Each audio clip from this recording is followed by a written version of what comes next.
My name is Geraldine Barbie, and I am the Assistant Director of the National Afro-American Museum and Cultural Center in Wilberforce, Ohio. We're about 60 miles from Columbus, and we are one of the historic museums and sites of the Ohio History Connection. But I do want to start by saying thank you so much for supporting the Ohio History Connection. Our ability to provide programs like this one and digital resources to you and all Ohioans would not be possible without your support. Our mission is to spark discovery of Ohio's stories and embrace the present, share the past, and transform the future. We're excited to fulfill that mission by offering live programs like this one online for our members and donors while we're closed. And the bonus is that we now can provide those programs for members and donors across the state and country. We hope to continue to do this even after our museums open again. We're busy putting together future online programs, so please email us at membership@ohiohistory.org with topic ideas at any time. Our presentation this morning will be in two parts.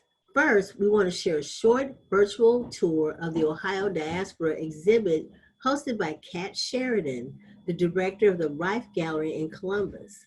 We were so pleased to work with Kat and her staff on this exhibit. After the video, our senior curator, Rosa Rojas, will give you an overview of how the Ohio Diaspora came together. Rosa has been with the Ohio History Connection for over 20 years, first as an exhibit and graphic designer at the Ohio History Center, and now is our lead curator at the National Afro-American Museum and Cultural Center. During Rosa's time with us, she has truly raised our exhibit game. She has helped us to present innovative and visually interesting exhibits such as African Americans Fighting for a Double Victory, Behind the Mask, Black Power in Comics, and our annual Art of Soul Juried Art Show that will open in September at the King Arts Complex here in Columbus. Rosa is also a well-known working artist who has deep connections with the Columbus art community. I'm going to start before we jump into the video. Before we jump in, Matt, I'd like to do the first poll question, which I'll have him put that up now. Because we'd like to know if you've ever visited the National Afro-American Museum. So just click the button and submit your answer right now. And while Matt is, while you're answering that, doing that question, we did get 3 questions before the webinar started. And the first 2, I'll let Rosa probably incorporate those, and they're more about the collection as well about the exhibit. The third question someone asked was, how many slaves made it to freedom with the Underground Railroad? Well, to be honest, it's difficult to determine exactly how many slaves escaped through the Underground Railroad, but according to one of our great partners, the National Underground Railroad Freedom Center in Cincinnati, there were about 100,000 enslaved people who sought freedom through the Underground Railroad.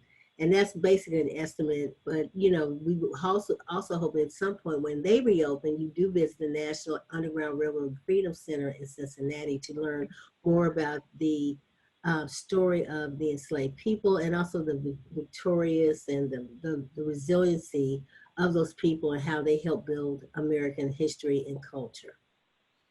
So right now we'll jump into the Ohio Diaspora video.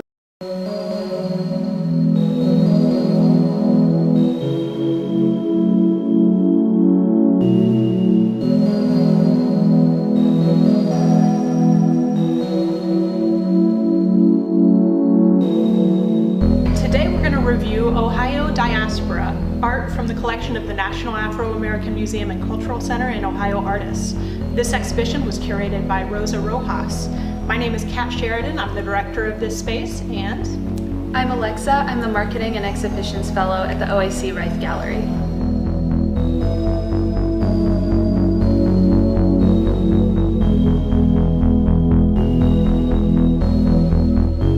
Right behind me you can see work from Willis Bing Davis, lovingly known as Bing. He's a Dayton artist, and a lot of his work pulls from his African ancestry. He does a lot with textiles, and you can see that in his celebratory face masks with found objects. He's really kind of pulling from his current day experience and then pulling from his past. If you're familiar with the term Sankofa, it's understanding your past to move forward, and I think his work really embodies that.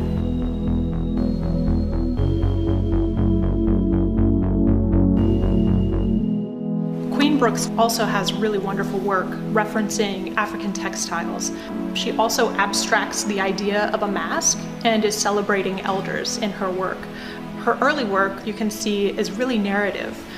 She's pulling from dreams and experiences and weaving a story through a lot of symbology with her wood burning. And then as we get to her more contemporary work, she's really abstracting that notion but still maintaining the roots of it.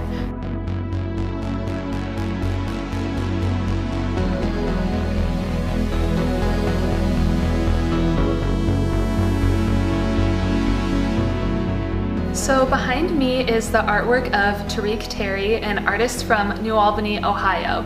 Tariq likes to photograph new Americans using an archival photography technique as a way to really preserve the artwork and keep it lasting through generations. He was inspired to create these photographs because of Italian and Irish immigrants coming into Ellis Island, and he wanted to honor and celebrate new Americans coming to the United States today by photographing them in a similar way.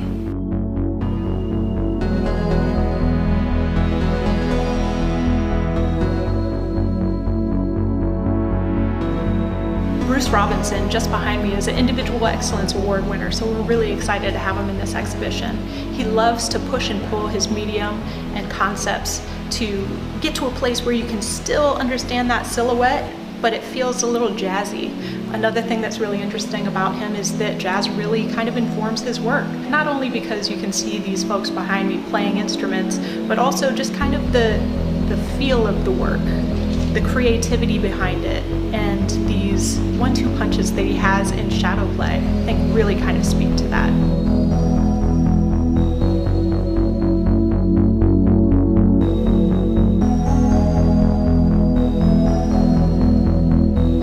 Behind me, you'll see the work of Lisa McClymondt. Lisa, along with another one of our fabulous Ohio Diaspora artists, April Tsunami, is one of Columbus Underground's 2019 top local artists. We are so excited to be exhibiting both of them and celebrating this great accomplishment. Lisa creates portraiture. She does this with colored pencil and wood. She creates her art in the style of Afrofuturism and references astrology and nature. Lisa's portraits tie into a lot of the themes of this show, with representation and celebration of the Black woman.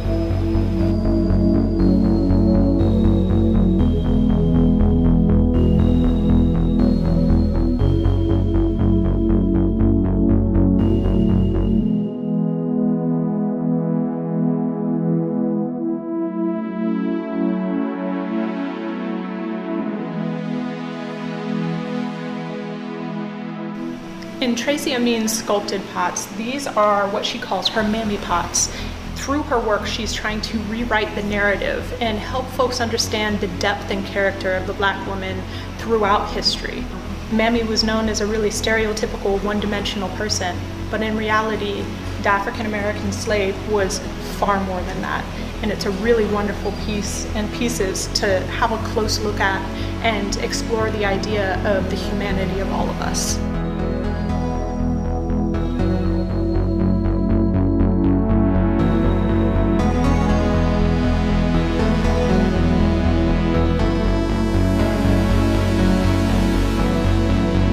Thanks so much for joining us for this tour of Ohio Diaspora, art from the collection of the National Afro-American Museum and Cultural Center and Ohio artists. This exhibition was curated by Rosa Rojas.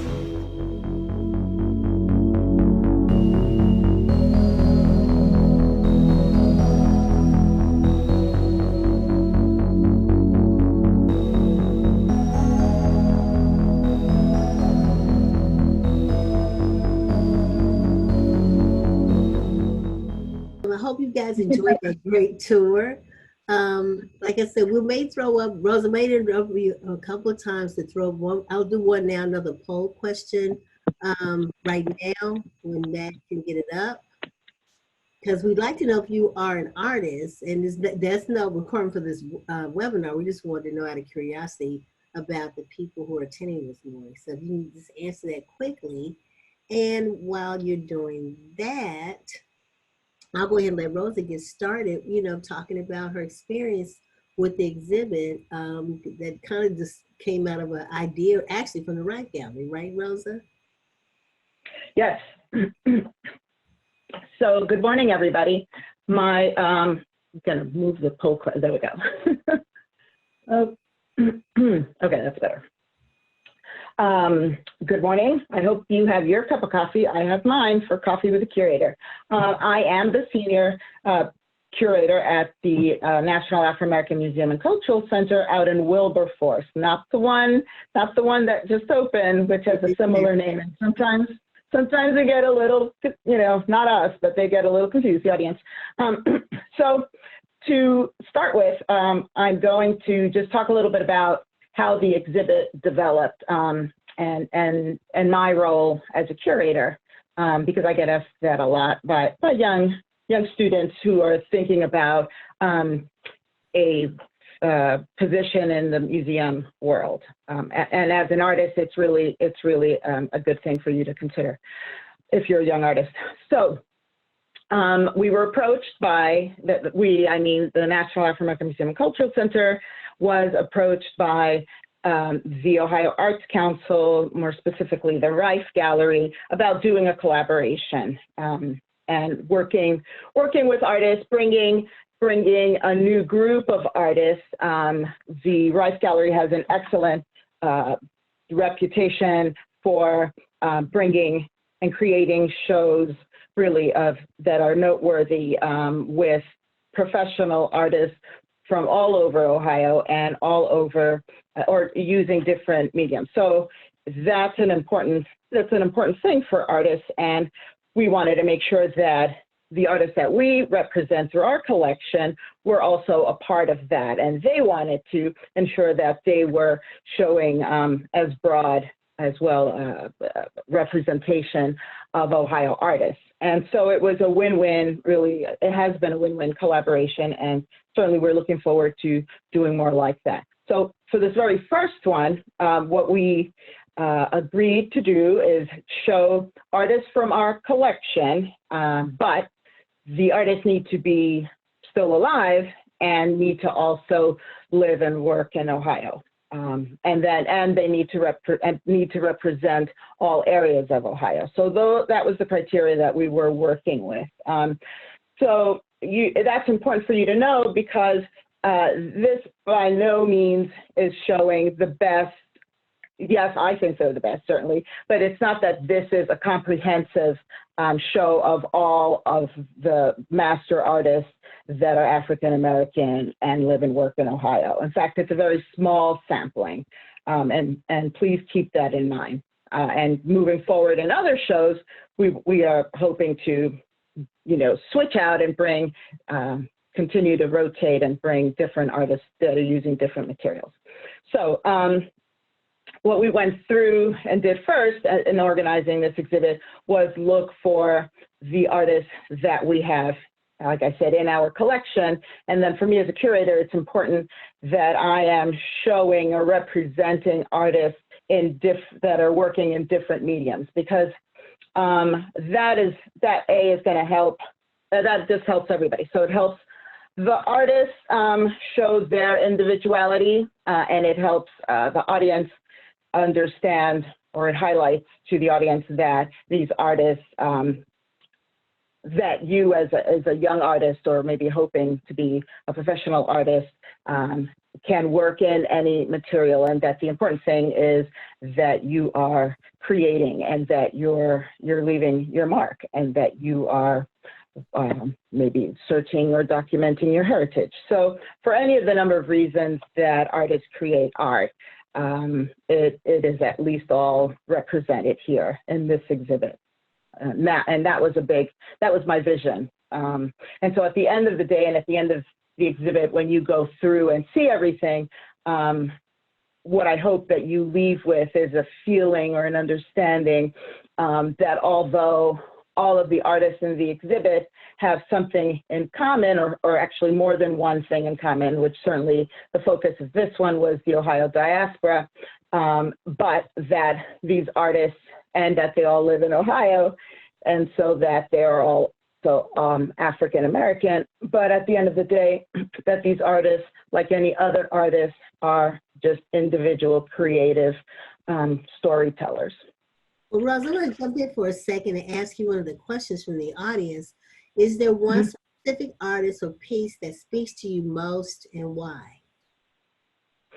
I would say there's probably a piece from each of the artists, but if I have to choose one artist that pops off right off the top of my head, I would have to say Tariq Touré's work right now, and in particular, the one where there's a little girl holding a baby, and we don't know the full story, if this is a sibling, family member, but it really tugs at the heartstrings because it's talking about new immigrants, and me being first generation myself, it definitely connects with me, but also the situation that we're in, where immigration is always a topic of discussion. I think that, it just raises awareness again of current events and what's happening globally.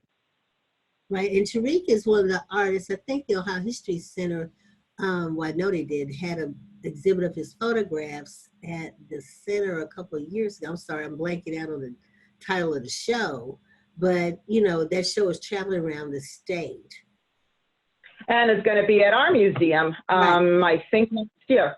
So, so stay tuned for that. It's the Bhutanese exhibit. So Bhutanese, that's right. Really wonderful, wonderful photographs. I mean, he's an excellent photographer, but he also, so through his work, what he does is he connects the immigration experience today, and in particular, the refugees, to the earlier immigrants that came out here. And the type of camera that he uses and the format of photography is directly tied in to what was originally used as well by those photographers recording and documenting that pilgrimage. Right. So what do you think? I mean, we've had these internal discussions of how we believe this exhibit has helped us not only highlight the great art we have in our collection, which I think we have over 300 pieces of art from living artists, not all from Ohio, and how these artists are going to play into our national collection. I mean, what's your thoughts about that part? About us adding this to our overall collection? Well, it's important, especially the work that the Ohio Arts Council does, which is really to highlight local, regional artists. And so our collection, or pieces from it in various ways, is actually requested a lot. And it has traveled pieces from it. In fact, there are probably still pieces out. There was one in Paris and London, and there are 2 pieces that are still on loan at the new National African-American Museum that opened in DC. And so part of our mission is to make sure that we are offering every opportunity as a platform for these artists to amplify their voice and have their work viewed. So we are constantly bringing, or striving to bring, a new audience, because you can, create your work, and it can be just for yourself in your garage, your studio. But the importance for us is if and when any artist chooses to have their work viewed and represented, that we can be and serve as a resource for them to do that. So the importance of artists having a piece and being represented by us in our collection is that our collection is available, and also for research and for travel on a national and international level. Right. And the thing we also, I think, there are a lot of people who say, well, we've never heard of the National Afro-American Museum. We've been around for 30 years. Again, like Rosa traveled, pieces of art, parts of our collection. You know, we have an archive collection, we have a three-dimensional arts collection. We have a lot of things in our facility in Wilberforce. But the one thing we are trying to do more is to really, you know, reach out to different communities and actually do a lot of programming in partnership with the History Connection here in Columbus, as well as working with other museum partners like the King Arts Complex. So we will have our show that's going to open in September, hopefully. We're still, you know, holding out hope that things will work out fine and we'll be able to open. And even if we don't, we know we have plans to maybe do a virtual exhibits. We have a couple of new exhibits that are going to be opening as well. If again, so we're really working hard, I think, throughout the organization to continue our work despite the pandemic, despite, you know, the issues that has brought up, so we can bring, you know, all type of cultural history and other things that kind of intersect as part of all the collections at our museum as well as the other sites. So I wanted to see if we had any more questions, and we might do our last poll question. We have about, looks like about we're 9:23 and we're going to respect the time to stop at 9:30. So Matt, can you do our last poll question? And if anybody has any questions, please feel free to type them in the chat box. So this is one, you know, do you want to learn more about Ohio African-American artists? You know, and I think they're great. That's great because we really, I guess, want to be that repository for that, as well as, you know, be kind of a messenger to let, you know, there's so many, as Rosa's kind of talked about, inspiring young artists as part of this whole situation. So I guess I'll let, you know, Rosa kind of maybe finish up by talking about her work with, you know, different artists and how what we're trying to do hopefully will impact not only the African-American art community in Ohio, but, you know, maybe across the country. Okay, so before, absolutely very important for me, we cannot continue talking about representing artists if we're not going to at least say and list the name of all of the artists that are included in this exhibit. So I'm going to make sure that I get the name of the 17 artists before we do anything else. And they are Tracy Amin, Ron Anderson, Tali Pamazi, Queen Brooks, Johnny Coleman, Bing Davis, Joe Howard, Morris Howard, Jimmy Jones, Dr. Carolyn Maslumi, Lisa McClymondt, Faith Moore, James Padgett, Bruce Robinson, April Tsunami, Tariq Teray, and Shirley Tucker. So those are 17 artists. They all have multiple pieces in the show. 13 of those artists are from our collection or represented in our collection. And although not every piece in the show is in our collection, but they are labeled if you were interested further.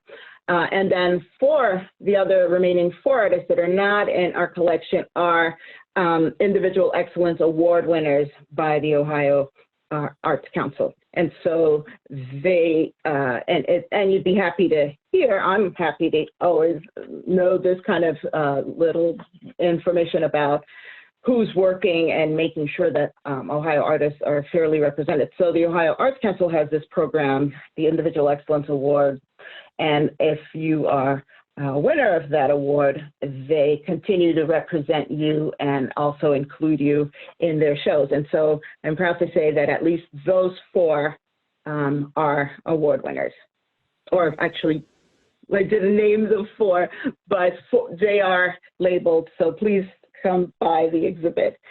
Speaking of which, let's talk a little bit about real quickly, you know, right now everybody probably knows that the Riffe Gallery is closed, and Kat Sheridan, the director, let us know that upon the governor letting us open our facility as well as other museums around the state, that the show will be extended to, was it July the 11th?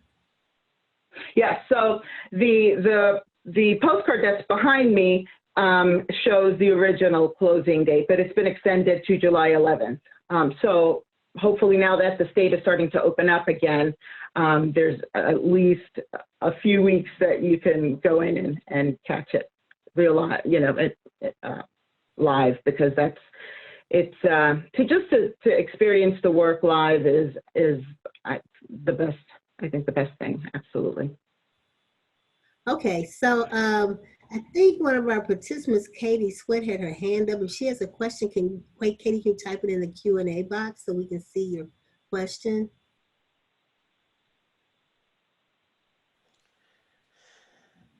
And then, Geraldine, while we're waiting for that, there's one last poll question I wanted to make sure we got in. Okay. And I'll launch it and you can go ahead and read it. Okay, thanks for tuning in. What subject would you like us to cover next? Check all that apply. So it's multiple choice. We just want to get, I'm working with Erin Wingfield, our membership director, on another committee, which is basically doing this outreach to our members and donors.